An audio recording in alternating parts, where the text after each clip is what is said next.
मित्रांनो, आता नोव्हेंबर महिना संपत आला आहे आणि आता 1 डिसेंबरपासून 5 मोठे बदल होणार आहे। पेन्शन योजना, गॅस सिलेंडर आणि CNGच्या किमतीमध्ये मोठा बदल होणार आहे। त्याचा थेट परिणाम तुमच्या खिशावरती होणार आहे। ते 5 बदल नेमकं कोणते आहेत समजून घेऊ आपण या व्हिडिओमधून। नमस्कार, मी सलमान शेख आणि आपण पाहताय ABP माझा। दर महिन्याच्या 1 तारखेला पेट्रोल कंपन्या जे आहेत ते LPGचे दर ठरवतात आणि त्यानुसार आता येत्या 1 डिसेंबरला गॅसच्या किमती कमी किंवा जास्त होण्याची शक्यता आहे। 1 डिसेंबरला घरगुती आणि व्यावसायिक सिलेंडरचे नवे दर जाहीर होतील। लक्षात ठेवा, नोव्हेंबरमध्ये फक्त व्यावसायिक सिलेंडरच्या दरात कपात झाली होती।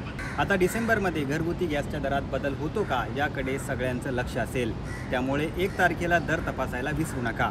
जर तुम्ही सरकारी कर्मचारी असाल तर तुमच्यासाठी युनिफाईड पेन्शन योजना म्हणजेच UPS आणि राष्ट्रीय पेन्शन योजना म्हणजेच NPS यापैकी एक निवडण्याची अंतिम संधी 30 नोव्हेंबरपर्यंत आहे। जर तुम्ही 30 नोव्हेंबरपर्यंत तुमचा पर्याय निवडला नाही तर 1 डिसेंबरपासून तुम्हाला हा पर्याय निवडण्याची संधी मिळण्याची शक्यता खूप कमी आहे। तर पेन्शनधारकांसाठी एक अत्यंत महत्त्वाची अपडेट आहे, कारण आता पेन्शनधारकांना आता लाईफ सर्टिफिकेट जोडणं आता बंधनकारक करण्यात आलं आहे। याची तारीख 30 नोव्हेंबर आहे।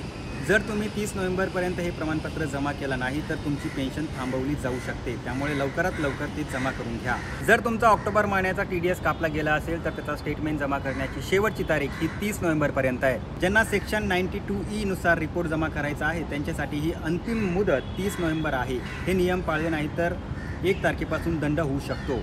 यासोबतच LPG गॅसप्रमाणे तेल कंपन्या CNG आणि PNG आणि विमानामध्ये वापरले जाणारे जेट फ्यूल याचे नवे दर 1 डिसेंबर रोजी जाहीर करू शकतात।